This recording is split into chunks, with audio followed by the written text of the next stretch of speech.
Okay, so we're gonna talk just a little. Oh, okay. We're gonna talk just a little bit more in detail about the court date today and the results of it, without giving too much detail that could compromise the other party or give away any identifiers. Um, oh boy, I have a very very raspy cough right now. Oh, 1 second. Sorry about that. It was school for my daughters. Anyway, so again, sorry about my. Oh my. If you see people wearing masks outside, just a warning with everything going on right now, please wear a mask because I had taken like my kids to a kids cafe. I had seen a bunch of people wearing them and I was like, oh, there must be sickness going around. And that's why I am in the condition I am in right now. But anyway, we are going to go over the results of court today. This is kind of what happens is you'll go to court and then they didn't give any result while we were there. And once I got home, of course, they'll message your lawyer and your lawyer will kind of give you the result of what the judge said after court, and the plan from there.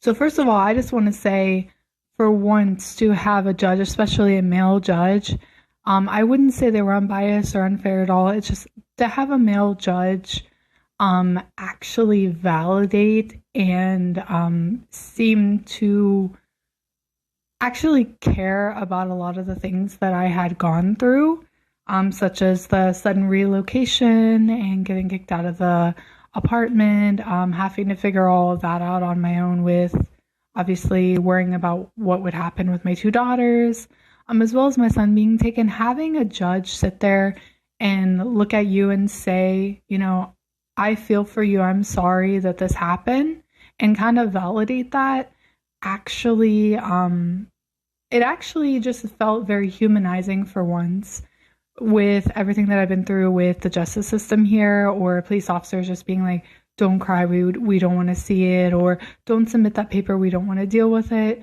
It felt very, very good as a person, not in a like sticking your nose up kind of way. It's not about the other party at all, but just to have someone kind of validate you as a human being for once, especially as a foreigner, that part felt very good. And it made me really start to believe in the justice system a little bit more than I had previously. Because at this point, I flat out was just assuming that the whole system was corrupt, to be honest.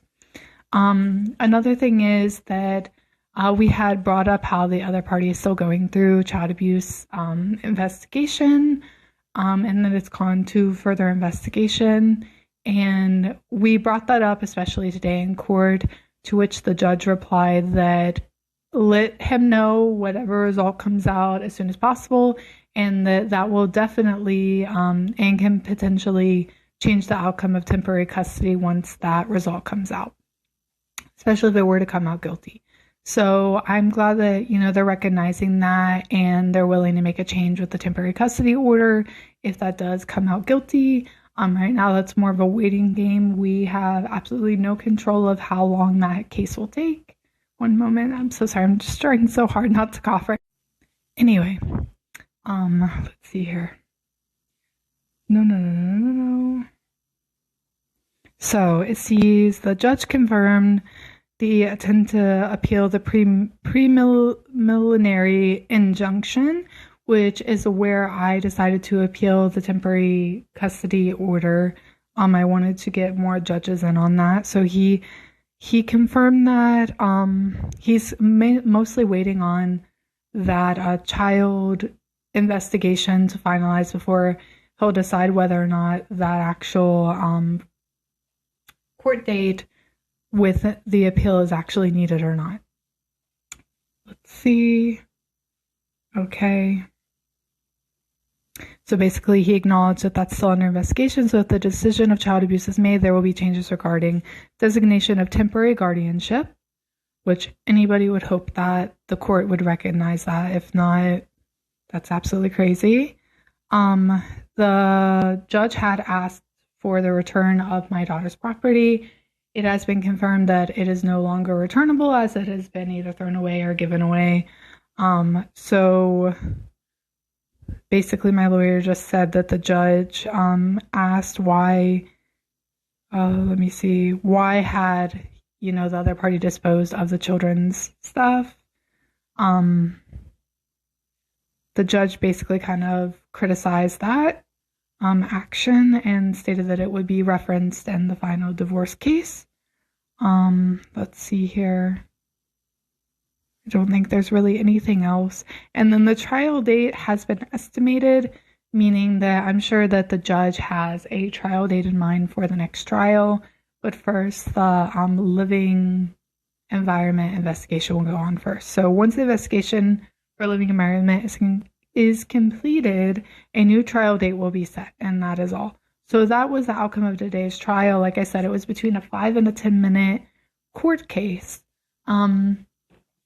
Now, I am already getting messages after posting today's video of people saying, that they are really, they're following my content, and that it is helpful to them for either making decisions about marriage here, or maybe they're going through marriage themselves and they're actually facing very similar situations at home, sadly, that I had faced as well. And I feel like a lot of these people are contemplating, just as I had, does this really fall under, abuse or not? Because when you're going through it, and I don't mean to reference this movie because I've not actually seen it, but I've seen clips of it, and I know that it didn't really portray domestic violence in the way that a lot of people who have gone through it would want it portrayed. But if you've seen, I don't want to call her Serena, I'm thinking of the other show, It Ends With Us, with Blake Lively in it. If you've heard about that, you've seen some of the clips probably, and you know that sometimes when you're going through things, you just really sit there and question, oh, did that really just happen? Or did it just seem like more serious than it really was? I mean, I love this person, or at the time or whatnot, I love this person, they would never hurt me, right? Maybe I'm overreacting.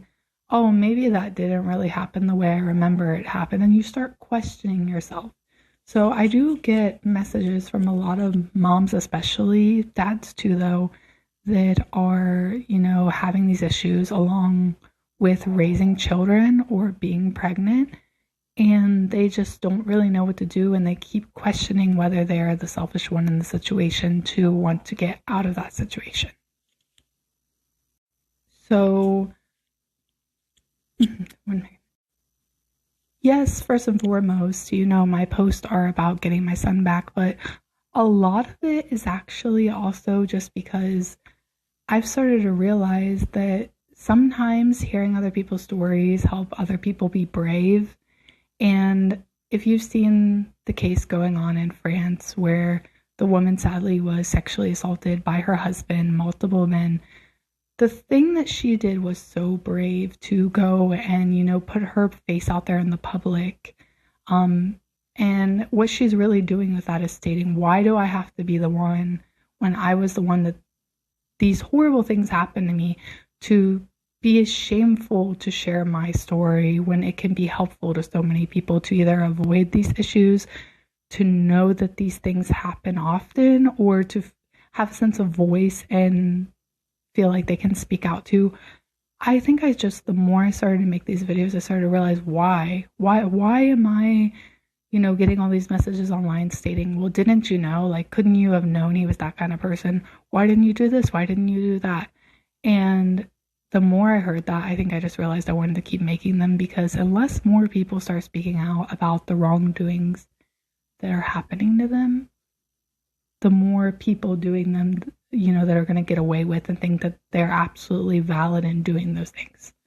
And I don't want that to be the kind of reality that my daughters grow up in, as well as my son, thinking that, oh, well, if I do something, like, they're not going to say anything about it, so it must not be that bad. Absolutely not. Not only that, just giving a reference to the legal potentials of what you can go through here. I really want a lot of women as well as men to know that, because I've seen dads go through that as well. But this is about to clock out, but have a good day, guys.